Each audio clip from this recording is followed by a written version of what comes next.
पश्चिम बंगाल की माननीय मुख्यमंत्री ममता बनर्जी की पहल पर जनता और पुलिस के रिश्तों को मजबूती प्रदान करने के हेतु रक्तदान कार्यक्रम उत्सर्ग रक्तदान शिविर पुलिस द्वारा राज्य भर के विभिन्न थाने में आयोजित किया जा रहा है।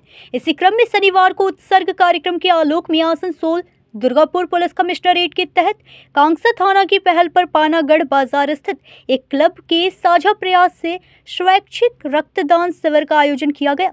इस मौके पर राज्य के पंचायत मंत्री प्रदीप मजूमदार, आसनसोल दुर्गापुर विकास प्राधिकरण के अध्यक्ष कवि दत्ता, कांगसा एसीपी सुमन कुमार जायसवाल, कांगसा थाना प्रभारी प्रसून खां, कांगसा पंचायत समिति अध्यक्ष भवानी भट्टाचार्य और जिला परिषद सदस्य समीर विश्वास, कांगसा पंचायत समिति सदस्य नव कुमार सामंत और कुलदीप सरकार, कांगसा पंचायत प्रधान सुमना साहा, उप प्रधान उज्जवल मल्लिक, कांगसा बीडीओ बरनाडी, गोपालपुर ग्राम पंचायत प्रधान श्रीनंदा रॉय मोहंती, उप प्रधान गणेश चंद्र मंडल, अमलाजोड़ा ग्राम पंचायत के उप प्रधान नसीम अली मीर, पानागढ़ आरपीएफ पोस्ट के प्रभारी, दक्षिण बंगाल राज्य परिवहन निगम के अध्यक्ष सुभाष मंडल सहित कई गणमान्य व्यक्ति उपस्थित थे। इस अवसर पर कांगसा थाना के पुलिस अधिकारी व कर्मियों एवं सिविक वॉलेंटियर समेत स्वयंसेवी संगठन के सदस्यों ने रक्तदान ने अपने परिवार के सदस्यों के साथ इस रक्तदान शिविर में उत्साहपूर्वक रक्तदान किया। इसके अलावा क्षेत्र के लोगों ने भी इस रक्तदान शिविर में स्वेच्छा से रक्तदान किया। इस शिविर में कुल 62 यूनिट रक्तदाताओं ने रक्तदान किया, जिनमें पुरुष और महिला दोनों शामिल थे। इस मौके पर कांगसा एसीपी सुमन कुमार जायसवाल ने सभी रक्तदाताओं को प्रोत्साहित करते हुए धन्यवाद दिया।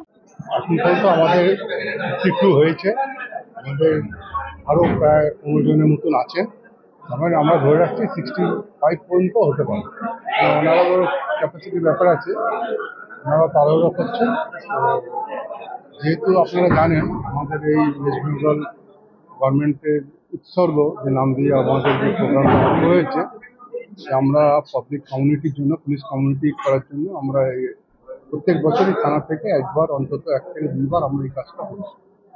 যে রক্তটা কি প্রয়োজন বা কত ইম্পর্টেন্স এটা সকলে জানা আছে। কি ক্রাইসিস হয় ব্লাড ব্যাংকে, বিশেষ করে গরমের সময়, এই সময়টা প্রচণ্ড ক্রাইসিস থাকে।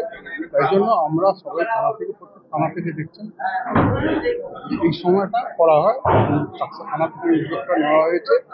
আজকে আমাদের পাশে সকলে যারা যারা আছেন, মন্ত্রী থেকে নিয়ে আরও যারা অন্য গভর্নমেন্ট অর্গানাইজেশন সবাই দাঁড়িয়েছেন, এমনি এক্সাইজ থেকে লোকেরা এসছেন, আরপিএফ থেকে লোকেরা এসছেন, সবাই লোকাল লোকেরাও রয়েছেন।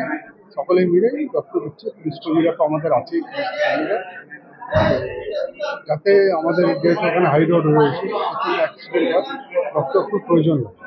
তাই জন্য আমরা এটা যখনই দরকার লাগে বা আমাদেরকে সাব ডিভিশনাল ব্লাড ব্যাংক থেকে যখনই বলে বা আমাদের সরকার দিক থেকে যখন নির্দেশ হয়, আমাদের থানার থেকে উদ্যোগটা নেওয়া হয়। আমরা সেরকমভাবে আজকে ওই উদ্যোগটা নিয়েছি। না না, পুলিশ কর্মীর সঙ্গে সঙ্গে আমরা বললাম না, পুলিশ কর্মী রয়েছেন, এক্সাইজের লোগো দিয়েছে, তারপর লোকাল লোগো রয়েছেন, আবার আরপিএফ এর লোকেরাও অনেকেই এসছেন।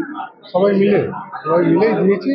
তারপর আমাদের একটা গ্রুপ রয়েছে, যখন ব্লাড ব্যাংক থেকে প্রয়োজন লাগে, কোনো ক্রাইসিস হলে আমাদের সঙ্গে যোগাযোগ করলে আমরা সেটাও সাহায্য করি।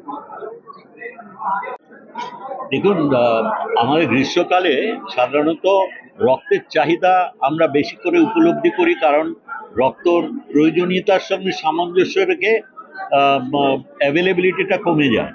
তো সেই জন্যে মাননীয় মুখ্যমন্ত্রী প্রায় বছর 10 আগে আহ্বান করেছিলেন সাধারণ নাগরিক এবং সব শুভ বুদ্ধি সম্পন্ন যত সংগঠন আছে তাদের সকলকে অনুরোধ করেছিলেন যে আপনারা রক্ত দান করুন, যাতে আমাদের এই রক্তের অভাব এর জন্যে কোনো রোগীর যাতে চিকিৎসায় কোনো বাধাপ্রাপ্ত না হয়।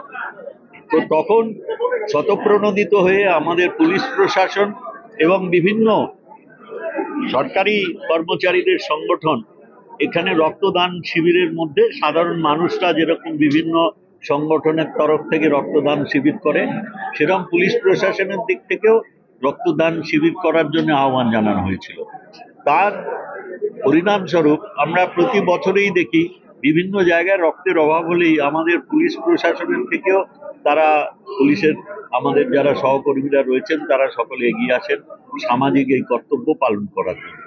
আমরা তো ধারণা করি যে পুলিশ মানেই হচ্ছে খালি আইন শৃঙ্খলা রক্ষা করে এবং যারা একটু দুষ্টু তারা ভয় পায়, কিন্তু তাদের যে আলাদা সামাজিক দায়বদ্ধতারও আছে সেটা কিন্তু প্রতিফলিত হয় এই ধরনের অনুষ্ঠানগুলো।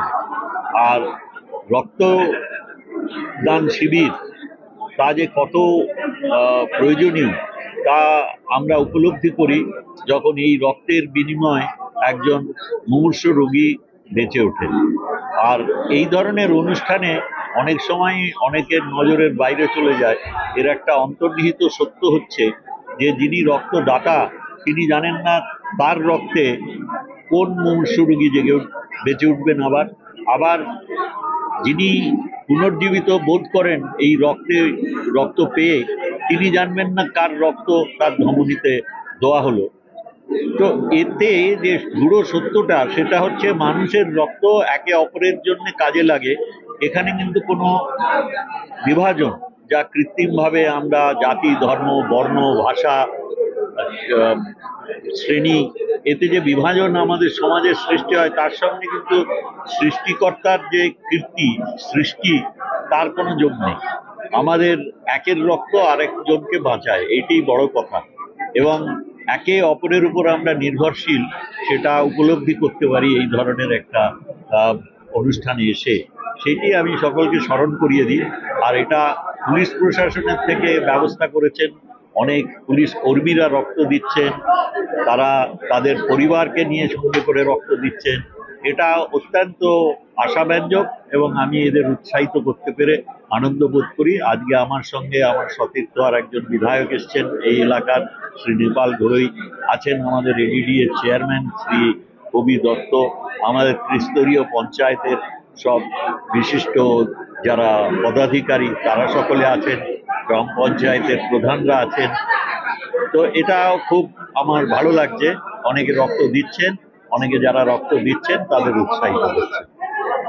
दुर्गापुर से सत्यनारायण सिंह की रिपोर्ट।